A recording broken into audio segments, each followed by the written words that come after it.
আজকে আমরা ইডেন গার্ডেন্সে কিছু বিতর্কিত ম্যাচ নিয়ে আলোচনা করব, যেখানে বৃষ্টি যেমন খেলায় প্রভাব ফেলেছে, তেমনই প্রশ্নের মুখে পড়েছে কেকেআরের অধিনায়ক। কিন্তু আসল প্রশ্ন, ভুল কোথায় হলো? টসের সিদ্ধান্ত কি কাল হয়ে দাঁড়ালো? চলুন পুরো ঘটনাটি জেনে নেওয়া যাক।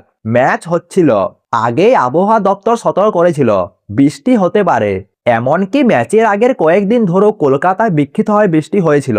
খেলা শুরু হলো ঠিকই, কিন্তু মাত্র 3 ওভার 4 বল খেলার পরেই নেমে এলো বৃষ্টি। তারপর আর খেলা শুরু করা সম্ভব হয়নি। তারপর ফলাফল, কেকেআরের ঝুলিতে এলো মাত্র 1 পয়েন্ট। এখান থেকে শুরু বিতর্ক। সাধারণত এমন আবহাওয়ায় বেশিরভাগ অধিনায়ক কি করেন? আগে বোলিং নেন, যাতে ওয়াক আর লুইস নিয়মে সুবিধা পাওয়া যায়। কিন্তু উল্টো সিদ্ধান্ত নিলেন, টসে জিতে প্রথমে ব্যাটিং বেছে নিলেন। এই সিদ্ধান্তই এখন প্রশ্নের মুখে।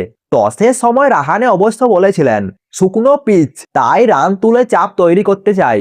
কিন্তু বাস্তবে সেই পরিকল্পনা সফল হয়নি। ব্যাট করতে নেমে শুরু থেকেই সমস্যায় পড়ে কেকেআর। মাত্র 25 রানে 2টি উইকেট পড়ে যায়। বল সুইং করছিল, ব্যাটসম্যানরা সেট হতে পারছিল না। ঠিক তখনই বৃষ্টি এসে খেলা বন্ধ করে দেয়। ফলে রাহানের সিদ্ধান্ত নিয়ে সমালোচনা আরো বাড়ে। ভারতের অভিজ্ঞত স্পিনার সোশ্যাল মিডিয়ায় লিখেন, যখন জানো বৃষ্টি আসতে পারে এবং বোলিং আক্রমণ অনভিজ্ঞ, তখন আগে ব্যাট নেওয়া সত্যি অবাক করার মতো। এছাড়াও কেকেআরের প্রাক্তন ক্রিকেটার বলেন, ওভারকাটস কন্ডিশনে টসে জিতে ব্যাট নেওয়ার সিদ্ধান্ত দেখে আমি অবাক। শুরুতেই সুইং দেখা গেল, 2টো ক্যাচ আউট, একেবারে ভুল সিদ্ধান্ত।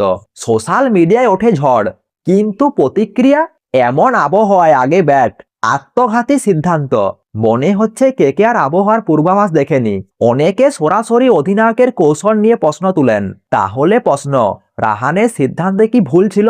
ক্রিকেটের সিদ্ধান্ত সবসময় পরিস্থিতির উপর নির্ভর করে। কিন্তু এখানে আবহাওয়া খারাপ, পিচে সুইং, বৃষ্টির সম্ভাবনা, সব মিলিয়ে আগে বোলিং নেওয়াটা হয়তো সুবিধা ছিল। শেষ পর্যন্ত কেকেআর পেল 1 পয়েন্ট, কিন্তু হারালো সমালোচনার ঝড় থেকে বাঁচার সুযোগ।